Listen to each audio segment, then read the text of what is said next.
Hello, it's Julie Meitzler, and I am sharing with you today from some writing that I've been doing. Um, Kind of hit me over fall break that I believe that we have a lot of educators who are struggling a bit, and I just wanted to share some thoughts and then put out something that potentially could help all of you. At dictionary.com, grief is defined as noun, keen mental suffering or distress over affliction or loss, sharp sorrow, painful regret, a cause or occasion of keen distress or sorrow. I believe educators are grieving. We are mourning the loss of traditional school, tradition that goes back for some of us more than 50 years as we recall our own experience in the school setting. Picturing the traditional school, many of us see friends playing on the playground, running hand in hand, games of Red Rover, send Mickey right over. Mickey would run and try to break through our clasped hands. I remember holding so tight to my classmates' hands because I didn't want to be the broken link. Traditional school means school lunches, perhaps even shared food, shared jackets, shared pencils, and sharing mittens and gloves. Traditional school kids huddle in large groups of boys and girls for team play, singing, dancing, a great amount of fun. It also means following rules and using manners and doing the work assigned. Most educators carry that same sense of traditional school into our own classrooms, building a community where children know they are loved and cared for, and rules are followed, lessons are taught, and students do work in pairs and groups. Recess includes tag games, swings, monkey bars. Children run and play with friends. I believe in general, educators love school. We love the idea of school. We love learning. We love the social aspect of the school environment. Today, educators are grieving the loss of that traditional school. The COVID 19 pandemic has caused us to change virtually everything about the school day. We are working in different ways and we are struggling. Yes, we are still getting the job done. Yes, we are working hard to engage our students in learning. Yes, we are completing the multitude of tasks that are necessary in our school world. And yes, we can see that the children are adapting. They are laughing, they are playing with friends, they are certainly learning and working. But we know what they are missing, that memory of the traditional school creeping into our day as it is strongly embedded in how we do things. We know the health protocols and the unbelievable amount of procedures are absolutely necessary. And we can appreciate and even celebrate that they help us to be in school. And we totally want to be here and not there, not where we landed last spring. But they also prohibit Red Rover and huddled groups of children. They put a damper on any sort of group activity. Impromptu is like non existent because of the need for distancing and mitigation plans. Teaming up with the neighbor class to do board races is not possible, and the act of playing musical instruments takes on a whole new challenge. And so we grieve. And because we are all different, we all grieve in different ways. There are 5 stages of grief, including denial. This is where some educators may be, where they're holding on to the idea that this is going to go away soon and we'll just go right back to normal. Educators in denial about the pandemic and its impact on school may believe it is something happening someplace else, but not in our school or our community.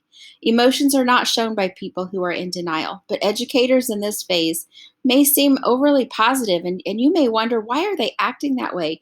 Don't they see? Aren't they feeling what I'm feeling?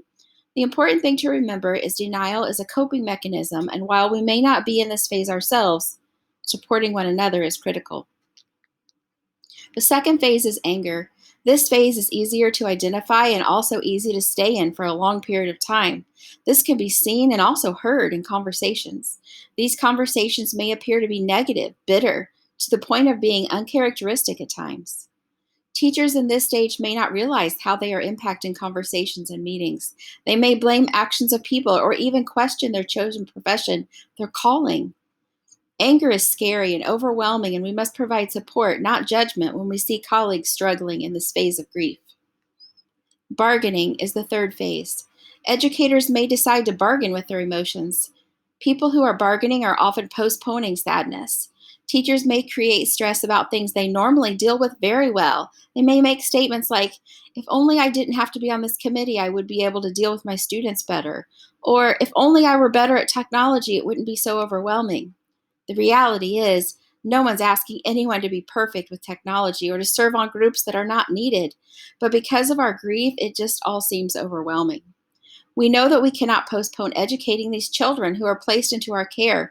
We know that educators are incredible multitaskers. We know educators will go the extra mile for students each and every day because that is the calling we all accepted.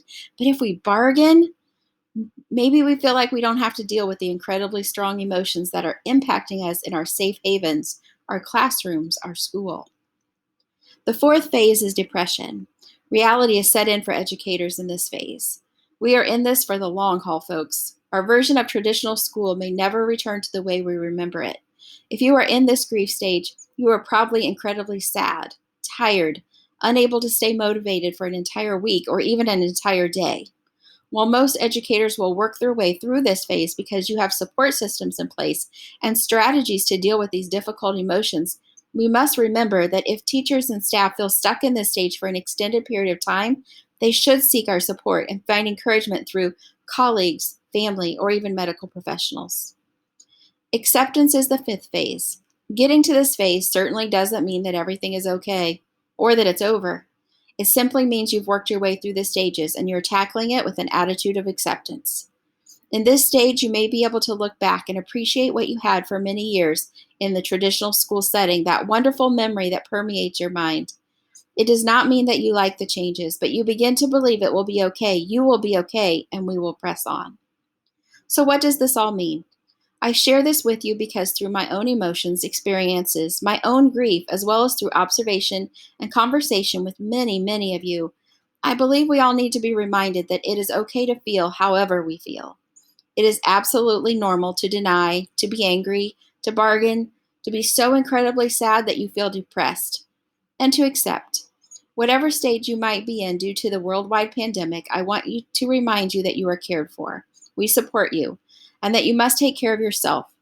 Recently, I listened to a teacher on social media explaining how her job has changed and how through it all she uses the airplane analogy, knowing that she must use oxygen herself before sharing it with others.